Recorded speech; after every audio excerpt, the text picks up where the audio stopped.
মিলেছে ভাই আমার ওরা কান্দিতে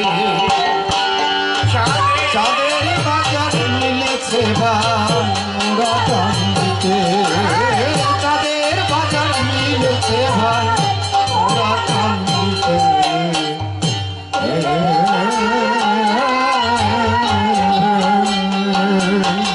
ওই চাঁদ ধরিতে হলে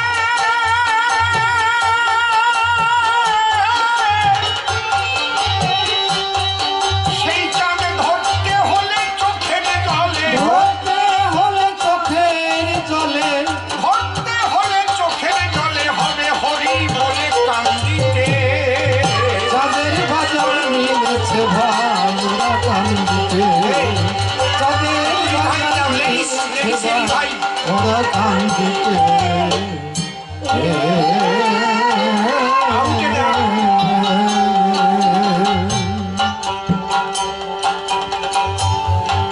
চাঁদ দেখবেন সব অবতারের নামের সঙ্গে চাঁদ বা চন্দ্র আছে। রামচন্দ্র, কৃষ্ণচন্দ্র, গোড়া চাঁদ, হরিচাঁদ, সূর্য নাই কারো নামের সঙ্গে চাঁদ। আমাদের দেহের চাঁদের সঙ্গে ওই চাঁদের একটা কানেকশন আছে।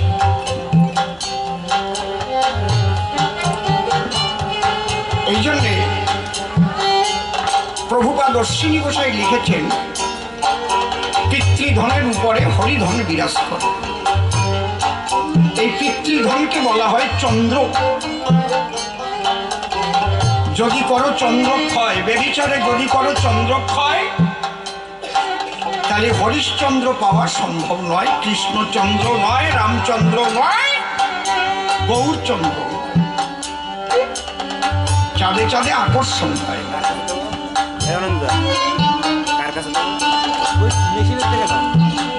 চাঁদের টানে জোয়ার আসে ভাটাই সরে যায়। আমার গুরুদেবের গান আছে না, অসীম নীলাকাশ কে গড়া, বিপুল মহাসাগর বাড়ি ভাটাই যায় কোথায়। আকাশেও এক চাঁদ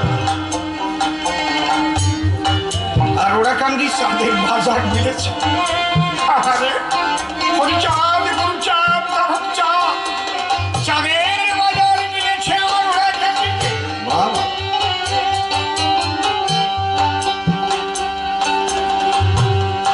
ব্রজে ছিল এক চাঁদের জ্যোতি, নবদ্বীপে যুগল মূরতি, কোটি চন্দ্র করে হরি চাঁদের আরতি। ও হরি চাঁদের আরতি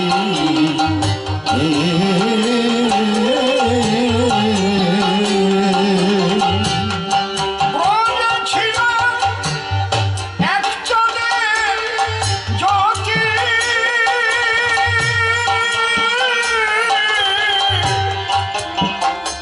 নবদ্বীপে তার যুগল মূরতি।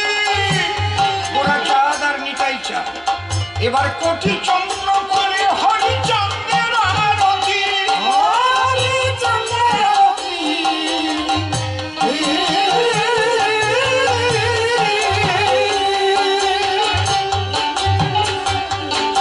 ও হরে গুরু চাঁদের নিষ্ঠারতি, গুরু চাঁদের নিষ্ঠারতি হরে গুরু চাঁদের, হরে আমার গুরু চাঁদের নিষ্ঠারতি, হরে গুরু চাঁদের নিষ্ঠারতি। চাঁদ দেখবি অমানিসিতে, চাঁদের বাজার মিলেছে ভাই ওরা কান্দিতে চাঁদের বাজার মিলেছে ভাই ওরা কান্দিতে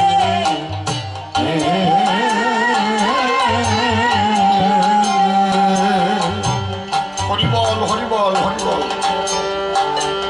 দেখেন অবতারের কিন্তু অভাব নাই। শ্রী শ্রী ঠাকুর অনুকূল চন্দ্রের ভক্তরা বলছে পরম প্রেমময় শ্রী শ্রী ঠাকুর অনুকূল চন্দ্র তিনি অবতার। লোকনাথ বাবার ভক্তরা বলছেন বাবা লোকনাথ যুগাবতার। যাত্রা পালাও হয়েছে যুগাবতার বাবা লোকনাথ। শ্রী শ্রী ঠাকুর রামকৃষ্ণের ভক্তরা বলছে রামকৃষ্ণ জীবাবতার, ছোট। বাস্তবে সে আবেগটা শুধু আবেগে কাজ হবে না। কিন্তু আমার তারকচাঁদ বলে গেছে যে যাকে ভক্তি করে সে তার ঈশ্বর, ভক্তি যোগে সে তার স্বয়ং অবতার। এটা হচ্ছে ভক্তি মার্গের কথা।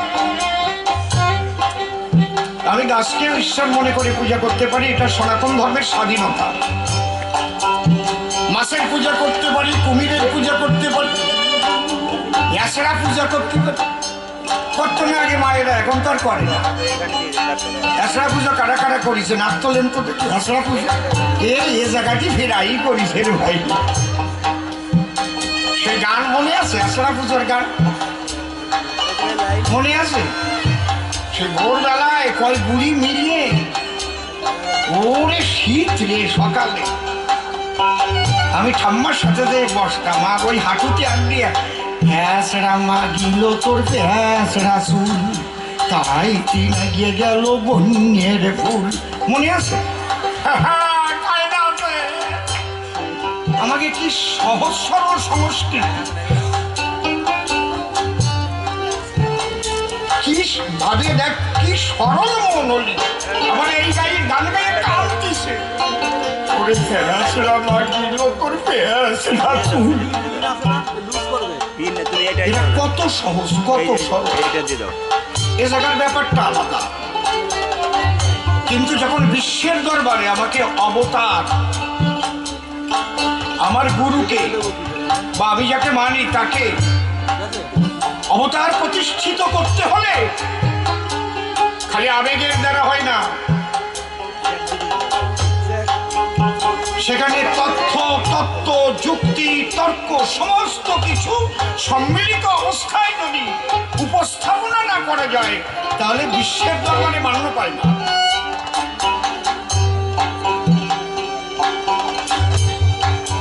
আমি চ্যালেঞ্জ করে বলছি, অবতার এক রকমের হয় না। পূর্ণ অবতার, অংশ অবতার, কলা অবতার, আবেশ অবতার, ভাব অবতার, কিছু আছে তাৎক্ষণিক অবতার বিশেষ একটা কর্মের জন্য, যেমন নরসিংহ অবতার ওই প্রহ্লাদের বাবারে মারার জন্যই খালি। বোঝা যাচ্ছে? তাৎক্ষণিক ভাবে একটা রূপ ধরে অবতীর্ণ করল। মৎস্য, কুর্ম, বরাহ, নৃসিংহ এগুলো তাৎক্ষণিক বিশেষ কর্মের তরে সেই পরমেশ্বর এসেছে অবতারে। এবার আমরা পূর্ণ অবতারের আলোচনা করব। যার যার গুরুকে সে অবতার বলুক, ঈশ্বর বলুক, আমার কোনো আপত্তি নাই। কিন্তু পূর্ণ অবতার প্রতিষ্ঠিত করতে গেলে বিশ্বের দরবারে সেখানে কিন্তু পূর্ণ অবতারের সঙ্গে পূর্ণভাবে পারিষদ থাকা চাই। এবং সেই পারিষদ বর্গ যারা পূর্ণ শক্তি নিয়ে অবতীর্ণ হন তারা। যেমন রামচন্দ্র যখন এসেছিলেন, এক বিষ্ণু চতুরাংশে জন্ম নিলেন, সূর্য বংশে রাম, লক্ষ্মণ, ভরত, শত্রুঘ্ন। ছোট শুধু কি রাম একা এসেছিলেন? তার পারিষদ বর্গ ছিল হনুমান, জাম্ববান, নল, নীল, গয়, গবাক্ষ, বিভীষণ, স্বয়ং ধর্ম বিভীষণ। নিজে ধর্ম বিভীষণ হয়ে এসেছেন অধর্মকে ধ্বংস করবার জন্য। জগৎলক্ষ্মী মা সীতা,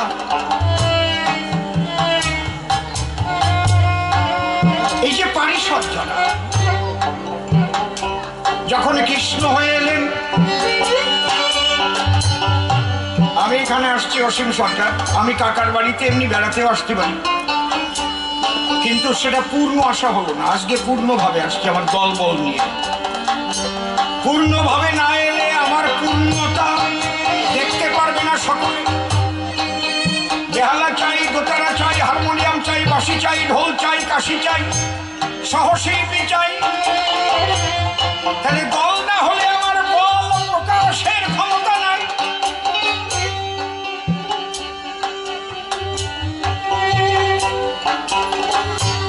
যখন পূর্ণ অবতার আসে তখন তার চারিপাশে তার পারিষদ বর্গ আসে। কৃষ্ণ, বলরাম, শ্রীরাম, সুরাম, দাম, বসুরাম, অষ্ট সখী, নয় মঞ্জুরি। সেই কৃষ্ণ যখন গৌর হয়ে এলো তার পারিষদ ছিল গৌরাঙ্গ, নিত্যানন্দ, অদ্বৈত, গদাধর, শ্রীবাস। দেখেছেন সব শ্রীরূপ সনাতন ভট্ট, রঘুনাথ, শ্রীজীব গোপাল ভট্ট, দাস, রঘুনাথ পারিষদেরা। ছয় গোসাই, অষ্ট কবিরাজ, 64 মহন্ত। আমি যদি প্রশ্ন করি যে তুমি তো বলছো বাবা লোকনাথ অবতার, তার পারিষদ কই একটু বলো তা। আমি যদি প্রশ্ন করি কেউ রাগ করবেন না, আমিও সনাতনী, আপনারাও সনাতনী।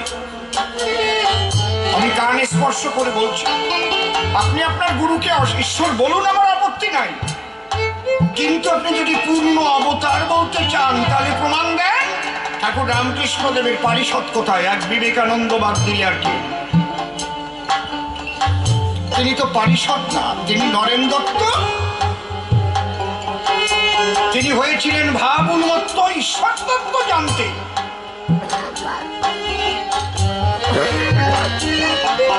দেখেছেন, পাবেন না খুঁজে, পারিষদ পাবেন না, কিন্তু পাবেন না বাবা লোকনাথের পারিষদ, পাবেন না শ্রী শ্রী ঠাকুর রামকৃষ্ণ দেবের পারিষদ, পাবেন না ঠাকুর অনুকূল চন্দ্রের পারিষদ।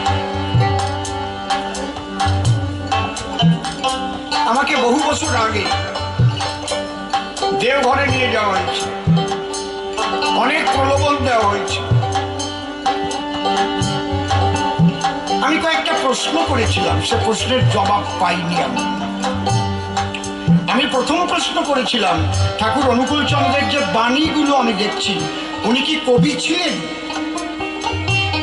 কবিরা ছন্দে ছন্দে বাণী বলতে পারে, লিখতে পারে। ক্যালকাটা ইউনিভার্সিটি থেকে একজন অধ্যাপককে নিয়ে এসেছিলেন আমার সঙ্গে কথা বলতে। বলে না, উনি কবি ছিলেন না। তাহলে বলে উনি কথা বলতেন, 4 জন কবি ওনার পাশে বসা থাকতো, ওনারা লিখতেন ছন্দে ছন্দে। তাহলে প্রথম শোটেই ফেল।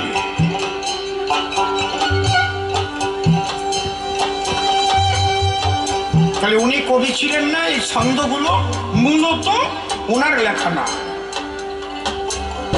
2 নম্বর, উনি যে লিখলেন বুদ্ধ ঈশায় বিভেদ করি শ্রী চৈতন্য রসুল কৃষ্ণে জীবুদ্ধারিতে আবির্ভূত হন, একই ওরা তা জানিস নি। এটা কি বুঝে লিখলেন? বুদ্ধদেব সাধনা করে বোধি লাভ করেছেন, ওনার বাবার নাম শুদ্ধোধন।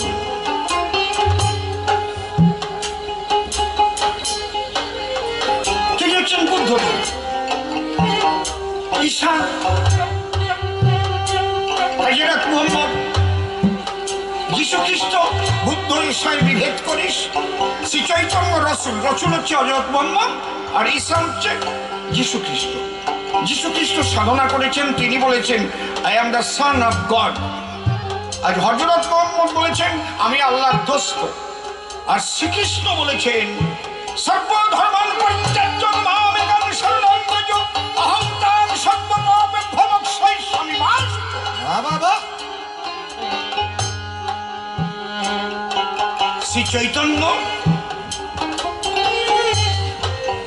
তিনি পুরীতে সার্বভৌমকে, বাসুদেব সার্বভৌমকে তার যে আত্মারাম শ্লোক, সেই শ্লোকের ভুল ব্যাখ্যা ধরানোর জন্য তিনি ব্যাখ্যা করে শোনানোর পরে তিনি খট্টাঙ্গের উপরে দাঁড়িয়ে সরভুজ মূর্তি ধরে দেখিয়েছিলেন। তাই কি করে হযরত মুহাম্মদ, বুদ্ধদেব, যীশু খ্রিস্ট, কৃষ্ণ আর গৌরাঙ্গ এক হয়? বুদ্ধ ঈশায় বিভেদ করিস শ্রী চৈতন্য রসুল কৃষ্ণে জীবুদ্ধারিতে আবির্ভূত হন, একই ওরা তা জানিস না? বুঝাই দেন কি করিয়া? উনি কয় এরে আনলো কে এই জায়গা, এই কবিরে ক্যাসাল মার্কা প্রশ্ন করতেছে। আরেকটা প্রশ্ন করলাম, আমার দাদা বাবু তিনি যতদিন এই ঠাকুরের দীক্ষা না নিয়েছিলেন আমার মার রান্না খুব ভালো খেতেন। আমার দাদা বাবু হরিদাস বিশ্বাস চাঁদপাড়া উঠে গেছে, কিন্তু যখন থেকে উনি এই দীক্ষিত হলেন কি সস্তায় উনি এগুলো করলেন, উনি আর আমার মায়ের রান্না খান না। আমি আপনাদের একটা কথা বলবো, দেখবেন যারা প্রথম পুলিশে চাকরি পায়, প্রথম কনস্টেবল একেবারে পোশাক পরে বাড়ি যায় সবাইকে দেখাবার জন্য আমি পুলিশ হয়েছি, তারপরে এএসআই হলে টানা লাগাই বাড়ি যায় এএসআই হলে, কিন্তু পুলিশের যত উপর মহলে যাবে তত তার ড্রেস কিন্তু সিভিল হয়ে যাবে। সিবিআই এর বড় অফিসারকে দেখে আপনি চিনতে পারবেন? সিআইডির বড় অফিসার চিনতে পারবেন? পাগল হয়ে আসবে আসামি ধরবার জন্য, আপনি বুঝতেই পারবেন না বগুড়ায় ঘুরতেছে, কারণ বেলেঘাটার থেকে 3টে খুন করে আইছে, বগুড়া এসে পলাইছে, ওরে ধরতে হবে। পাগল সাজিয়ে আইছে, বড় লেন দিয়ে চোখে ক্যাতর বানাইছে, বাতের মাঠ দিয়ে পিয়ান বানাইছে,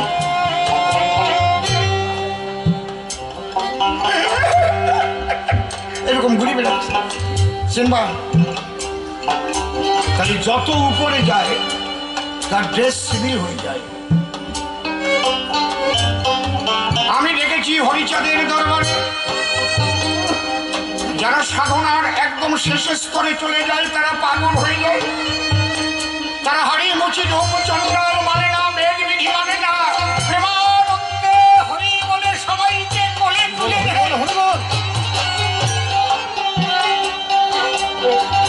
তাহলে সাধনার জগতে প্রমোশন হলে কি হয়? ছোট তার আচার বিচার থাকে না, বেদ বিধি থাকে না, তন্ত্র মন্ত্র থাকে না, তার থাকে শুধু অবশিষ্ট আনন্দ। সমস্ত কিছুর মধ্যে এক আনন্দ রেখেছে, আনন্দময় হয়ে যায় তার জীবন। তার খাদ্য খানায়ও বাজ বিচার থাকে না, খেলো তো খেলো, না খেলো না খেলো। বিচরণ পাগল জাকায় করিয়ে গু তাই ফেলতেছিল, তাই বাইয়ে বাইয়ে পড়তেছে, চাটে চেটে খাচ্ছে, আমি বলেছি। কিন্তু সেই বিচরণ পাগল নিজের মরা বউ বাঁচাইছিল। কিন্তু আপনাদের মধ্যে যখন কেউ দীক্ষা টিক্ষা নিয়ে যত উপরে যায় মানুষের থেকে তত ডিটাচ হয়ে যায়। কেন? কারো সোয়া খায় না, কারো রান্না খায় না, এই জায়গা তোমার মেশে না, তা আমি আপনাকে সাথে মেশবো কি করি? যদি আমার মতো মানুষকে আপনারা মেশাতে চান তাহলে প্রেমের প্লাবন আনেন, সব মানুষকে ভালোবাসেন। আপনার আনন্দবাজার যেখানে রান্না হয় সেখানে কোনো নমশূদ্রদের ঢোকার অধিকার নাই, সেখানে ছোট যেতে পারবে না, স্পর্শ করতে পারবে না। আমারে খেদায় পাল্লি বাসে, বুঝতে পারছেন কি বলছি? অবতার এত সোজা না। গোপাল সাধুর 1750 বিঘে জমি নিয়ে বাড়ি, 2 বার গেছি গান গাইতে। তা আগে খুব ডাকাতি হতো ওখানে, জঙ্গলের পাশে তো। ও বাবা, অনেক হরিচন্দ্রের আলোচনা শুনতে শুনতে আপনারা ঘেটা ঘেটা হয়ে গেছেন না?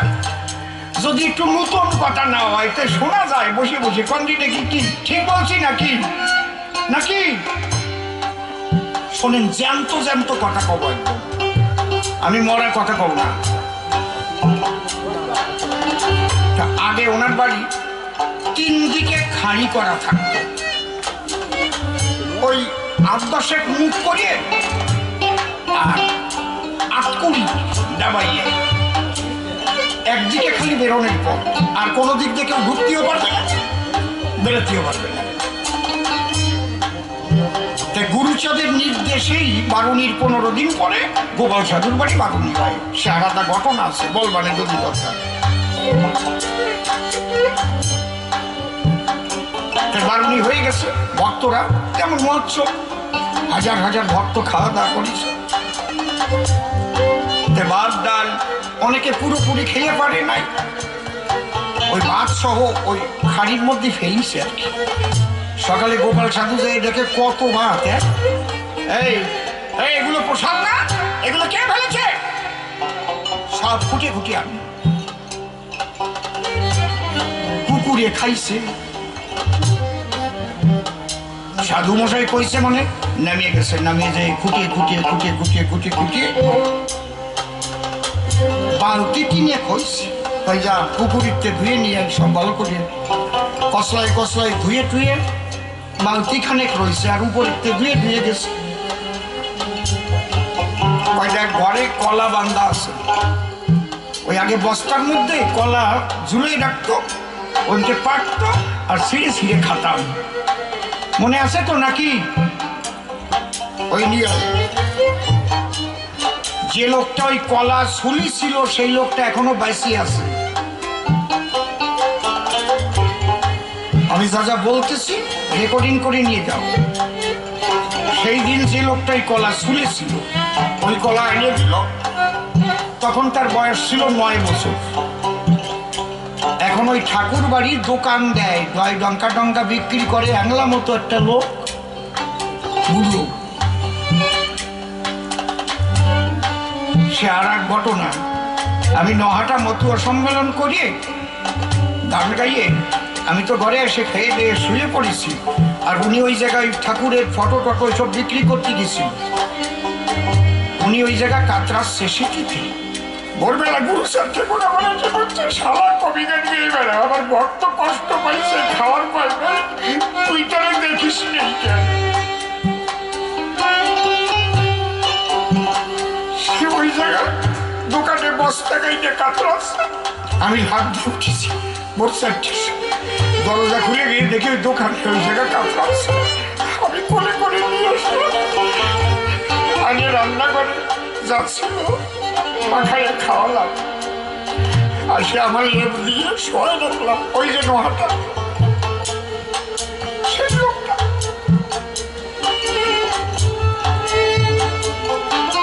ওই কলা দিয়ে ভালো করে গোপাল সাধু মাখাইছে, সবাই বেশি প্রসাদ দিচ্ছে।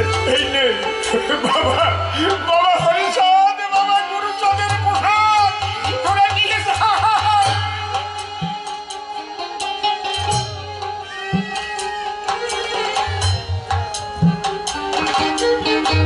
তোমরা দেখলি তো বাবা, এ কি যা ফেলাই দিয়েছে ড্রেনের ভিতরে, কুত্তই মুখ দিয়েছে। খালি তো শুনিছেন কুকুরের উচ্ছিষ্ট হলেও তা খায় না, বেদবিধি শৌচাচার নাহি মানি তাই, সেই মানুষ কয়জন পাবানে? এটা তো একদম খাঁটি কথা, একদম পারফেক্ট কথা। তাহলে আসো, যাদের যাদের তোমরা অবতার বলো, তাদের পারিষদ এমন কয়জন ছিল তার প্রমাণ দাও। তার পারিষদেরা এমন হবে, তারা সমস্ত হিংসা নিন্দা ভুলে যাবে, সমস্ত মানুষকে প্রেম দেবে, ভালোবাসবে। চাঁদ যেমন আলো দিয়ে জগৎ আলোকিত করে, আমার হরিচাঁদ গুরুচাঁদের চাঁদের বাজারে আজ বিশ্ব আলোকিত হয়ে উঠেছে হরিনামের ধ্বনিতে। হরি হরি বল।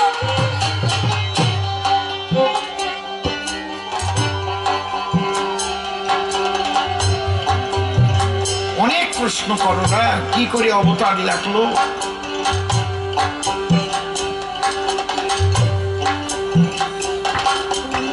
চাঁদে ধরিতে হলে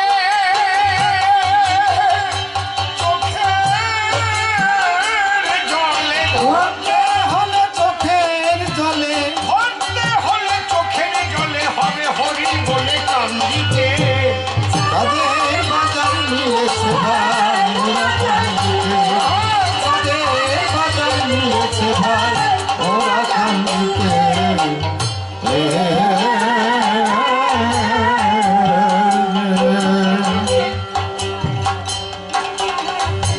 পূর্ণিমায় হয় এক চাঁদের উদয়, জগৎ আলো তারি গোছনায়। আমার হরিশ্চন্দ্র উদয় হলো ঘোর মানিসায়, ঘোর মানিসায়।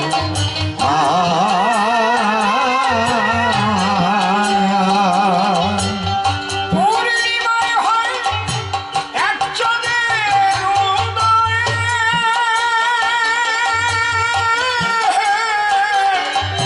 জগৎ আলো তারি জোছনায়। আমার হরিশ্চন্দ্র উদয় হলেন ঘোর মানিসায়। ঘোর মানিসায়।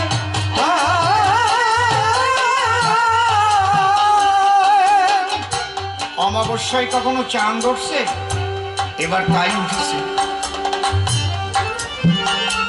ঘোর অমাবস্যার মধ্যে হরিশ্চন্দ্র উদয় হয়েছে। কি অমাবস্যা? সমাজের 85% মানুষ অবহেলিত, দলিত, পতিত, বঞ্চিত। তাদের শিক্ষার অধিকার ছিল না, তাদের ধর্মীয় অধিকার ছিল না, তাদের মানব অধিকার ছিল না, অর্থনৈতিক অধিকার ছিল না, কোনো অধিকার যাদের ছিল না। সমাজের যদি 85% মানুষই অন্ধকারে থাকে, তাহলে আমি আলো বলবো? এই ঘোর অমাবস্যায় হরিশ্চন্দ্র উদয় হলেন।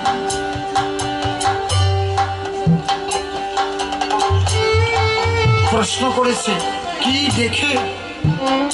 তার গোসাই হরি ঠাকুরকে অবতার লেখে। তার গোসাই নিজের চোখে দেখেছে। তার গোসাই আগে মহাবৈষ্ণব ছিলেন।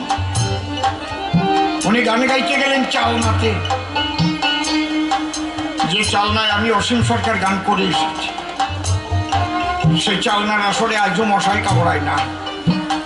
তার গোসাই গান গাচ্ছিলেন, আর এত মশা তো সবাই চর দিয়ে দিয়ে মশা মারতেছে। গানের চাইতে চরের শব্দই বেশি হচ্ছে। কথা কয়, তোমরা গান শুনবা নাই চড়াচড়ি করবা? তা করবো না তো কি করবো, মশাই কামড়ায়। তার গোসাই করেছিল মানা, আজ থেকে এই কবি গানের আসরে আর কোনোদিন কোনো ভক্তরে মশাই কামড়াবে না। আজও কামড়ায় না। এর নাম তার গোসাই।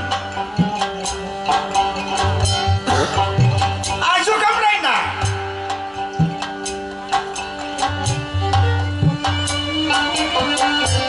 কবি গান গাইতে গেলেন চালনার আসরে।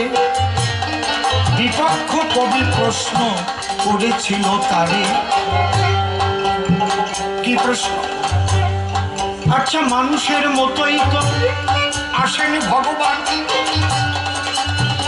কি দেখিয়ে চিনব করে? জবাব করো না। হায় হায় জবাব করো না। হায় হায় জবাব করো না।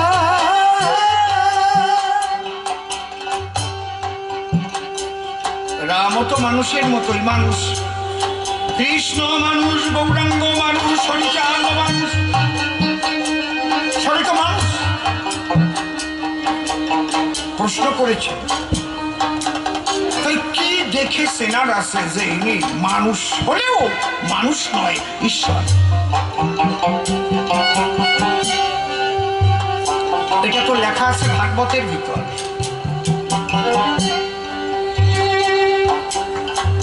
ঊনবিংশ চিহ্ন দাত্রিংশ লক্ষণ। তার গোসাই থরে থরে থরে থরে বলছেন, যে মানুষের ভিতরে এই লক্ষণ আর চিহ্নগুলো বিরাজ করে, ঈশ্বর বলে জানিবে তারে।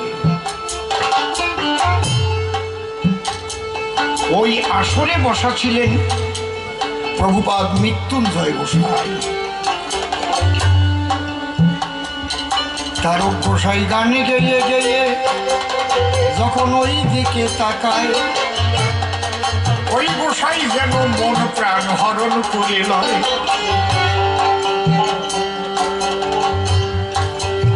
ওই ইচ্ছে করে, কিন্তু তাকালেই যেন আত্মভোলা হয়ে যায় তারক সরকার। আসলে গানের পরে গিয়ে প্রণাম করলেন না।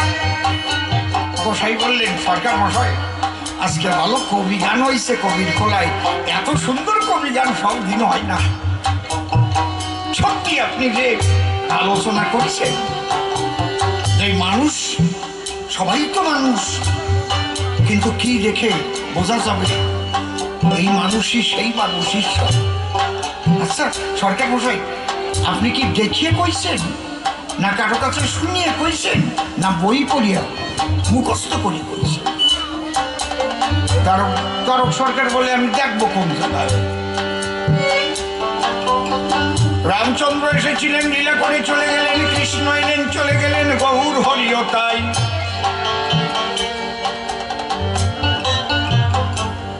ভাগবতে লেখা আছে, তাই আমার চোখে দেখায় আছে। আমি মুখস্থ করে এই কবি গান গাই। বলে আচ্ছা, না দেখে শুধু মুখস্থ করে এত সুন্দর যদি বলা যায়, আর নিজের চোখে যদি দেখা যায়, তাহলে আরো কত সুন্দর হয়। লন্ডন কেমন, আমেরিকা কেমন,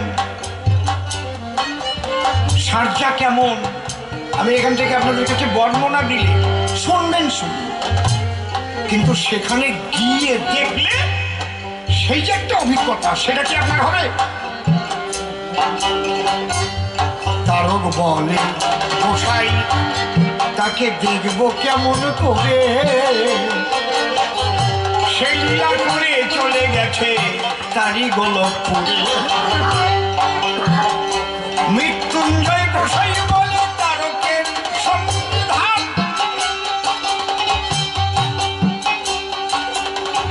তিনি আবার ওরাকান্দিতে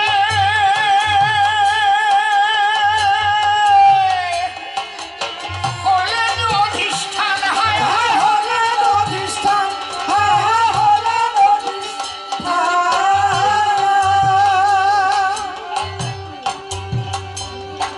যে রাম সেই কৃষ্ণ সেই গৌর হরে,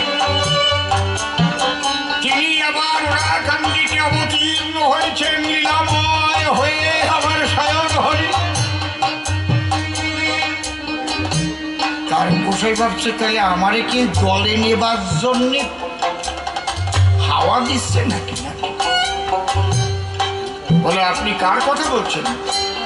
বলে, যশোমন্তের পুত্র, তার নাম হরিচাঁদ, তিনি সেই গোলকের হরি হলেন অধিষ্ঠান। তারক বলে, তার অঙ্গে কি এই চিহ্ন লক্ষণ আছে? মৃত্যুঞ্জয় গোসাই বলে, দেখতে হলে যাও তাহার কাছে।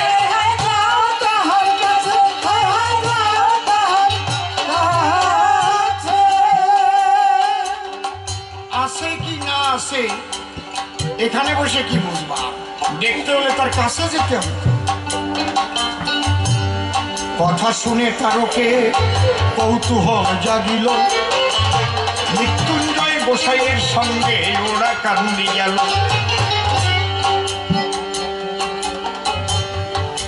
হরি ঠাকুর প্রথম দেখে গোসাই মৃত্যুঞ্জয়কে প্রথম কথা কি বলল? অমৃত্যুঞ্জয়, এত সুন্দর একটা তোতা পাখি কোথার থেকে ধরে এনেছ? এ যে ভালো হরি কথা বলবে রে।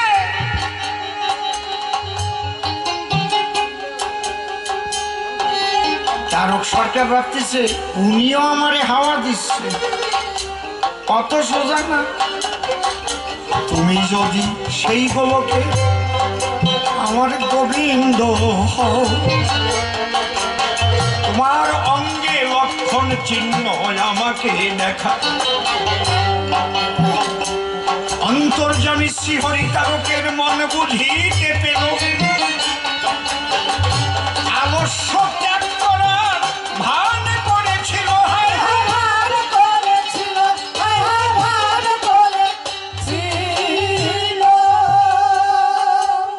হাত পা ছড়িয়ে দিয়েছে, আমরা যেমন আলিশটি শাড়ি ওই রকম। তারক গোসাই দেখতে পাই যা আছে ভাগবতে লেখা, শিহরি রঙে সেই চিহ্ন যাচ্ছে দেখা। হায় হায় হরি হরি বল, হরি হরি বল।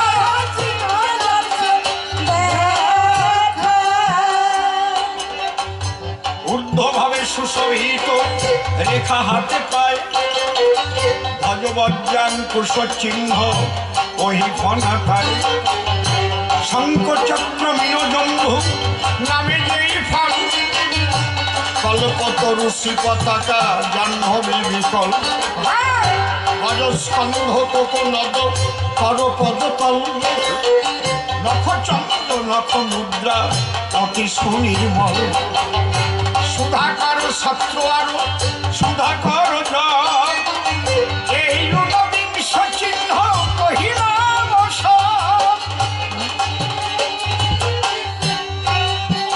তব চিত্তন নখ চিত্তন নাভি সুগভীর, আজ অবলম্বিত বহু কমল শরীর।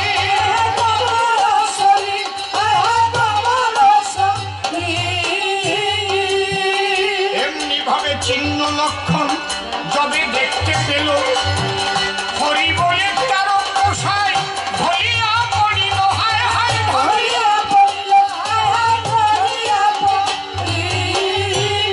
হরিচাঁদ বলে মৃত্যু নেই আমার কথা ধরো,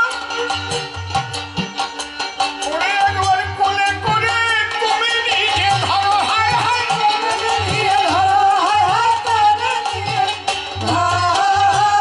তাই মৃত্যুঞ্জয় তারকরে ধরে নিয়ে হরিপদে করল সমর্পণ। একবার প্রেমানন্দে হরি হরি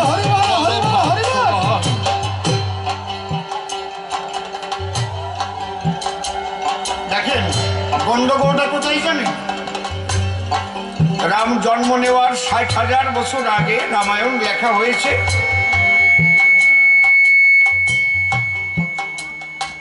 কোনটাই টোন বেশি? আমারটাই। রাম জন্ম নেওয়ার ৬০,০০০ বছর আগে রামায়ণ লেখা, আমরা সেই রামায়ণ মানতে আমাদের কোনো অসুবিধা নাই। কৃষ্ণলীলা ব্যাসদেব লিখেছেন, সেইটা আমরা মেনে নিই। গৌরলীলা কৃষ্ণদাস কবিরাজ লিখেছেন, গৌরাঙ্গ মহাপ্রভুকে কৃষ্ণদাস কবিরাজ দেখেছেন কিনা তাও আমি জানি না। ওনার উঠে যাওয়ার ৬৫ বছর পর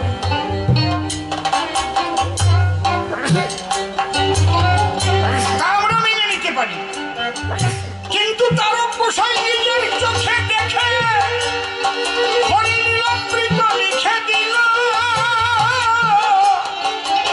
তাহলে এটাকে মানবে না কেন? তাই আমারে বলো।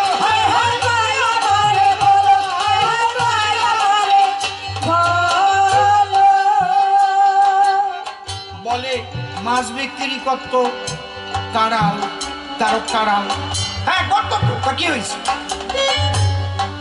মাছ বিক্রি করলে কি হয়? মেথরও হতে পারে কেউ, সে পায়খানা পরিষ্কার করে, তাতে কি হয়? জন্ম হোক যথা তথা, কর্ম চাই ভালো, কর্মের দ্বারাই চলে আভ্যন্তরীণ আলো। আমি সাদা পোশাক পরলাম, আমি উচ্চশিক্ষা লাভ করলাম, আর জনগণের টাকা মারিয়ে মারিয়ে খালাম, দফা সারলাম, তার চাইতে মাছ বেচা ভালো। খারাপ কথা করলাম নাকি? নাকি খারাপ কথা করলাম? আমার দ্বারা মানুষের ক্ষতি হল, সেই সব শিক্ষিত মানুষের দরকারটা কি? সেই শিক্ষার মুখে ছাড়, যে শিক্ষিতের দ্বারা জগতের কল্যাণ হয় না, মানব সমাজ ধ্বংসের মুখে নিয়ে যাচ্ছে, সেই শিক্ষিত হয় কি লাভ? তার চাইতে আমার মাছ বেচা অশিক্ষিত ভালো, তার আমার মেথরও ভালো, তার চাইতে আমার কৃষকও ভালো, জন্মজুরও ভালো। তুমি এরকম কথা বললে, হ্যাঁ? কে মাছ বিক্রি করে আর কে গরু চলে, এই নিয়ে কি ভক্ত বিচার হয় নাকি? তাহলে একটা কথা জবাব দিও, যিনি কৃষ্ণ পরাণ প্রিয়, যখন যুধিষ্ঠিরকে বলল বৈষ্ণব সেবার করো আয়োজন, আমি জিজ্ঞেস করি তোমার নিকটে বৈষ্ণব কি ছিল না মোটে, কেন রুইদাস মুসিকে দিল নিমন্ত্রণ? কেমন গরু শুলে শুলে চামড়া নাড়িয়ে দিয়েছে, কিছু চামড়া বিজটি গেছে, অর্জুনকে পাঠাইছে নিমন্ত্রণ করছি, বাড়ি ঢুকিয়ে চামড়ার গন্ধ শুকে অর্জুন নাকে কাপড় দিয়ে করছে, আমাদের বাড়ি কালকে তোমার নিমন্ত্রণ যাইও, নাকের কে কাপড় সরাও, ওইভাবে বললে কেউ যায়?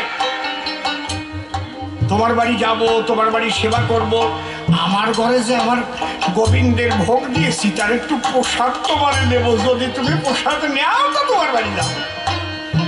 অর্জুন কয় আরে মুসির বলা, এ তো 4 লাইনকে দানের ঠেলা, এই বাড়ি খাওয়া যায় নাকি গন্ধের মধ্যে? হ্যাঁ বাবা, তাড়াতাড়ি আনিয়ে দাও। কৃষ্ণ পাঠাইছে, কই ও ভাবে না, স্নান করে আসো আগে, মনে আছে ভাবো, তারপরে আমি তোমার সেবা দেব, হায় হায় তোমার সেবা দেব, হায় হায় তোমার সেবা দেব। তুমি তো যেমন তেমন না, তুমি কৃষ্ণ সখা পার্থ স্বয়ং, কৃষ্ণ সখা আজ আমার ঘরে দিলে দর্শন, যার সারথি হয়েছে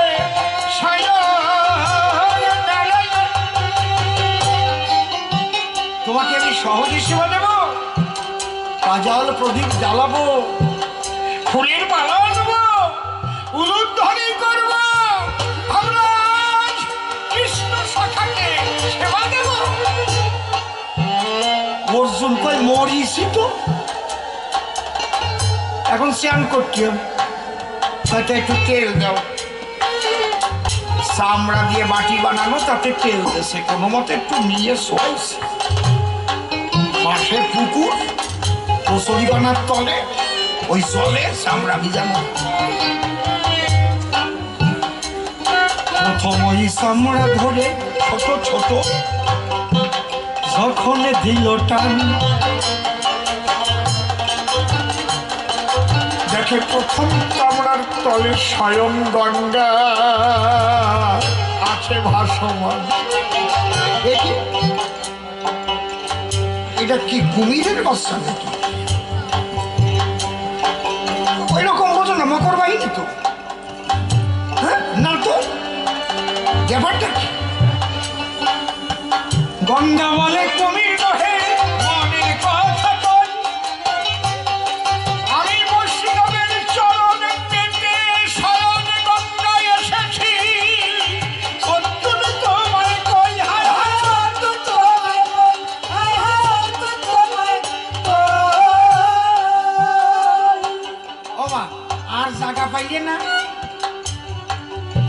তুমি জানো না, যেদিন আমি মরতে এসেছিলাম মানুষের পাপ তাপ মোচনের জন্য, সেদিন আমি বলেছিলাম ঠাকুর তাই এত পাপ আমার বুকে জমা থাকবে, এই পাপ আমি ছাড়াবো কোন জায়গায় গিয়ে? তখন ভগবান বলেছিলেন বিশুদ্ধ বৈষ্ণবের চরণ যেদিন তোমার বস্ত্রকে পড়বে, সেদিন গঙ্গা তুমি পাপ মুক্ত হয়ে যাবে, তাই রুইদাসের মতো বৈষ্ণবের পুকুরে আমি থাকি, তার একটু চরণ অভিলাষ করি।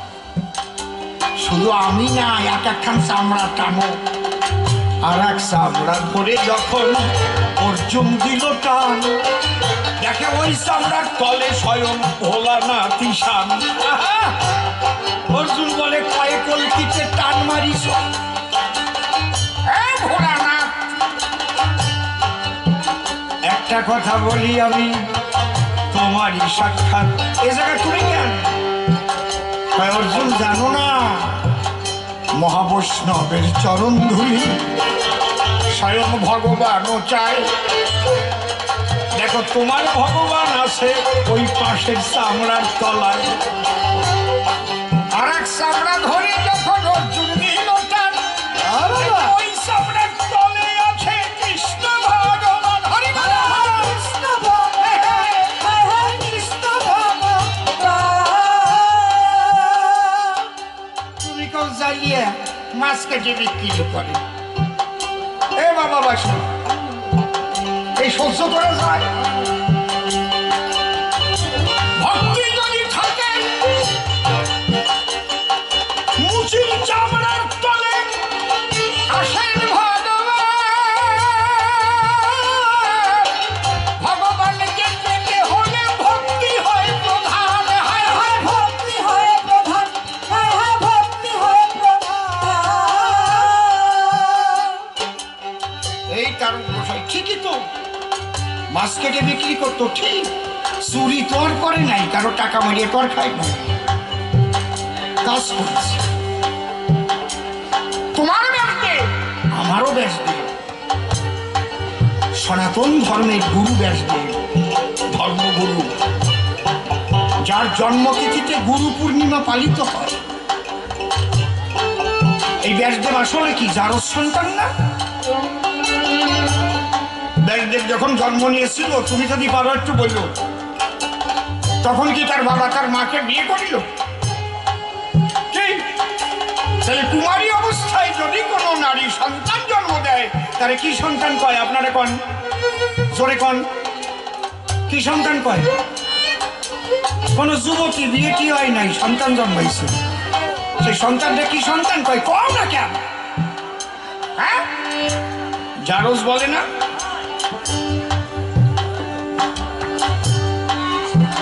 বলো, সেই জারজ সন্তান সনাতনের কি করে ধর্মগুরু হলো?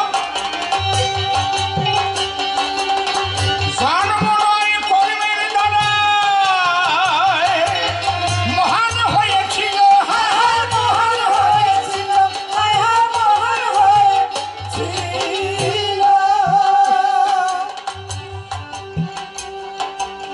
বাবা সাহেব ডক্টর বি আর আম্বেদকর কোন ঘরে জন্ম নিয়েছে? সারা পৃথিবীর 6 জন পণ্ডিতের মধ্যে তৎকালীন সময়ে তিনি একজন। দলিত, পতিত, লাঞ্ছিত, বঞ্চিত মানুষের জন্য তার সারা জীবনটাকে তিনি উৎসর্গ করেছেন। বাবা সাহেব হয়ে আছে, ভারতের সংবিধান লিখেছে। আর তুমি যদি কও মুসির ছেলে ছিল, তারে মানবো কেন? তুমি যদি কও মুসির ছেলে ছিল, ওরে মানবো কেন? মাছ কাটতো, ওরে মানবো কেন?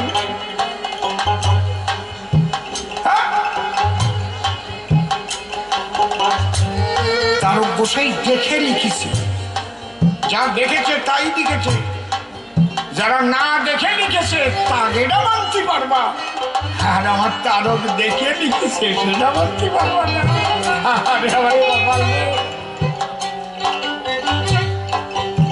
এইবার তারক আমার কেমন ছিল বলিব সবাই, ধৈর্য ধরে শুনুন যত সুধি চয়।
চাঁদের বাজার মিলেছে ভাই ওরা কান্দিতে, চাঁদের বাজার মিলেছে ভাই ওরা কান্দিতে।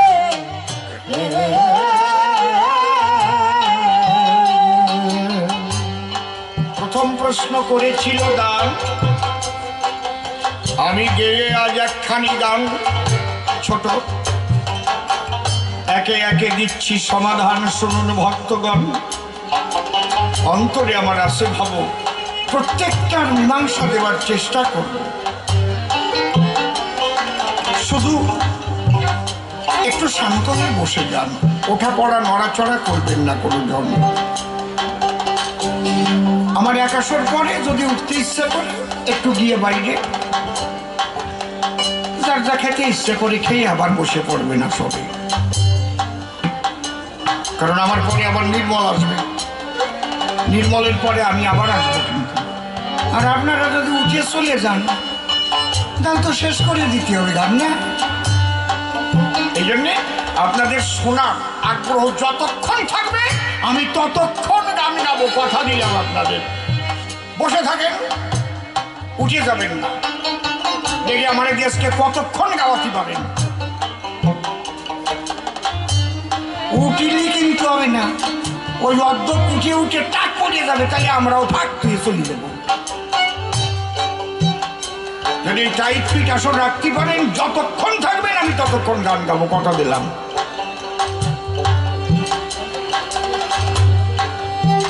তাহলে তারক গোসাই দেখে লিখেছে। এইবার তারক গোসাই কেমন মানুষ? বাল্মীকি রত্নাকর ছিল, সাধনা করে বাল্মীকি হল। ব্যাসদেব দূরদর্শনের ক্ষমতা ছিল, টিকালজ্ঞ, আমি মানি, প্রণাম করি। কৃষ্ণদাস কবিরাজ রাধা গোবিন্দের আশীর্বাদী মালা পেয়েছে, তার নির্দেশে লিখেছিল, মানি। এরা সবাই মহান, প্রণাম করি। দান আমি তোমারটা মানি, তুমি যদি আমারটা না মানো তাহলে তোমারটাও আমি মানি না। খারাপ কথা কলম নাকি? আমি তোমারটা মানি। এবার আমি বলতেছি তারক গুণমণি কেমন, শোনার পরে তুমি বলবা এসে আসরে তোমার কেমন লাগলো অন্তত। আপনারা শুনেছেন কোনো একটা বাড়িতে পুকুর কাটতে ব্যাঙ উঠেছিল, ব্যাঙের গায়ে সেটুও লাগানো ছিল, কি শোনেন নাই? কেউ শোনেন নাই আপনারা? কেউ কয় না তো।